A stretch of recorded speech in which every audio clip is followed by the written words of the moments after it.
Salut mes nakamas, c'est le Doc, j'espère que vous allez bien. Aujourd'hui on va parler d'une théorie du combat de Marco contre Barbe Noire.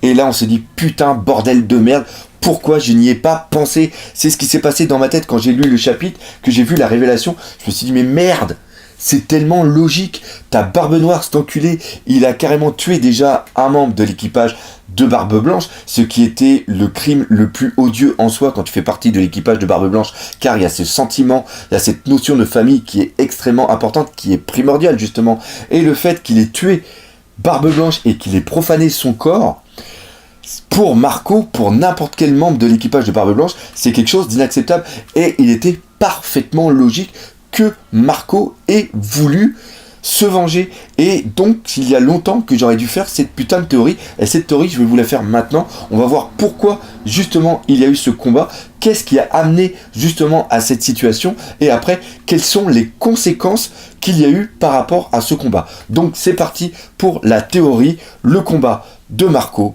contre Barbe Noire.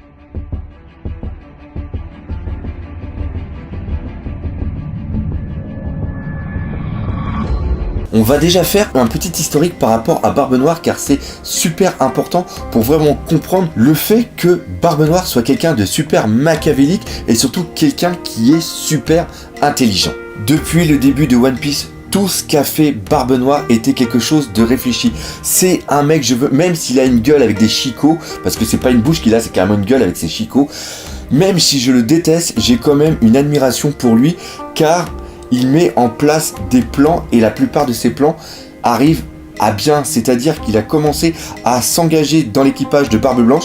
Il avait une énorme puissance, comme l'avait dit, il aurait pu parfaitement être un commandant de flotte, mais il a décidé d'être en retrait parce que lui, son but c'était d'atteindre le Yami Yami no Mi, d'avoir ce fruit démon des ténèbres, et pour lui la meilleure façon de l'obtenir c'était que d'autres personnes le cherchent pour lui, et comme l'équipage de Barbe Blanche était un équipage extrêmement puissant, il avait plus de chances en l'intégrant de pouvoir obtenir le fruit. Un autre exemple qui va montrer que justement Barbe Noire est quelqu'un de super intelligent, c'est comment il a réussi à atteindre le poste de Shichibukai, et justement pourquoi il a décidé d'avoir ce poste. Il a poursuivi Luffy, après Luffy est parti sur Skypiea, donc après il s'est réorienté sur Ace, et il a voulu devenir Shichibukai non pas pour être peinard, mais vraiment pour aller dans Impel Down, parce que vu qu'il faisait partie entre guillemets de la marine, qu'il avait cette alliance, il pouvait rentrer dans toute impunité dans Impel Down. Il a été carrément au 6e sous-sol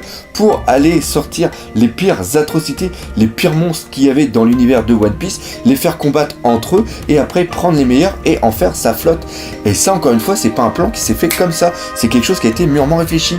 Et donc vu qu'on le Robin nous apprend que Marco a combattu Barbe Noire et que ça a été une défaite écrasante, on peut parfaitement penser que pendant un an, Barbe Noire a mis un plan en place pour piéger justement Marco et pouvoir justement l'humilier et pouvoir prendre son pouvoir. Enfin, quand je parle de pouvoir, je veux surtout parler de son titre de empereur, car lorsque Barbe Blanche est mort, je pense que le titre d'empereur a été envoyé sur Marco, parce que Marco était le symbole justement de cohésion du restant de l'équipage de Barbe Blanche, et il était aussi le fils spirituel. Donc il a voulu garder cet héritage qu'avait créé Barbe Blanche, c'est-à-dire cette famille. Il a voulu aussi garder les différents territoires, et il était devenu le 4e empereur par substitution par rapport à Barbe Blanche. Et Barbe Noire a justement décidé de tendre un piège à Marco pour pouvoir prendre le titre d'empereur, car on sait que c'est justement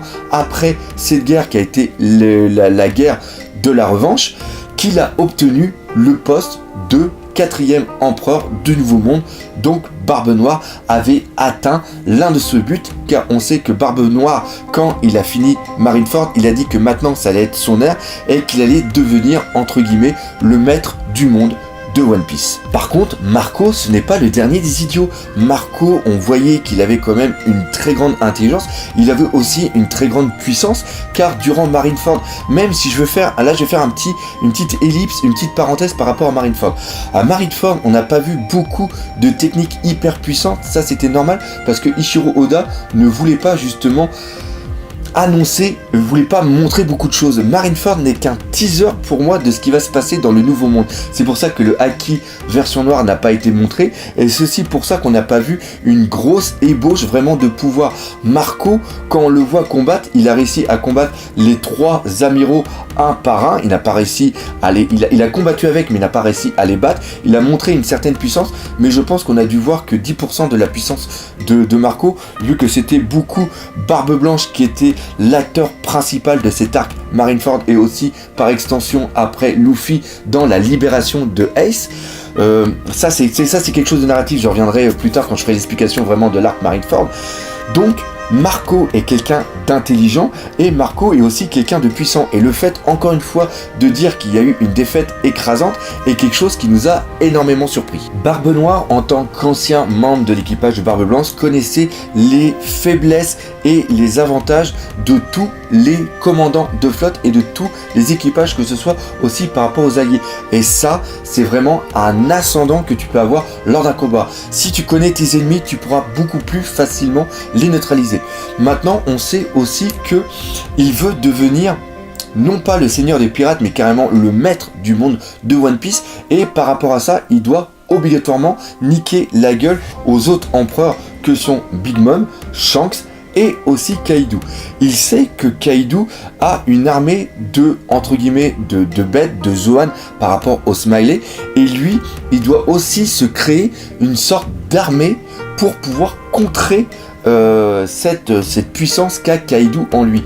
Et c'est par rapport à ça qu'il a commencé à faire, dès l'arrivée dans le Nouveau Monde, il a commencé à faire la chasse aux fruits du démon.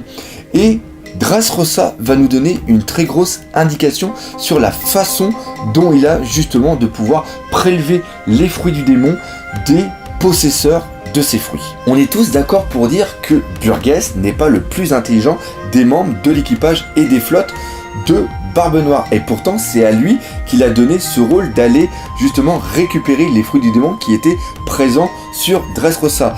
Et quand on l'a vu aller vers Luffy, il avait un poignard pour justement aller le tuer, et aussi quand il combat Sabo, on voit qu'il a le couteau dans le dos, et il essaye justement d'énerver Sabo pour que celui-ci vienne vers lui et le combatte, et qu'il puisse ainsi lui planter le couteau.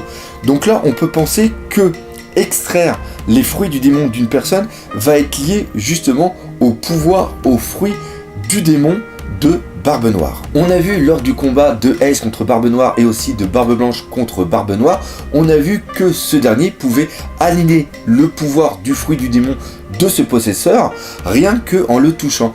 Et là, par extension, on peut parfaitement penser qu'il arrive, grâce au pouvoir de son fruit du démon, le Yami Yami no Mi, à carrément extraire l'essence du fruit du démon du corps de l'utilisateur une fois que celui-ci est affaibli ou que celui-ci est mort, pour après pouvoir le transférer soit directement dans son corps ou soit dans un fruit.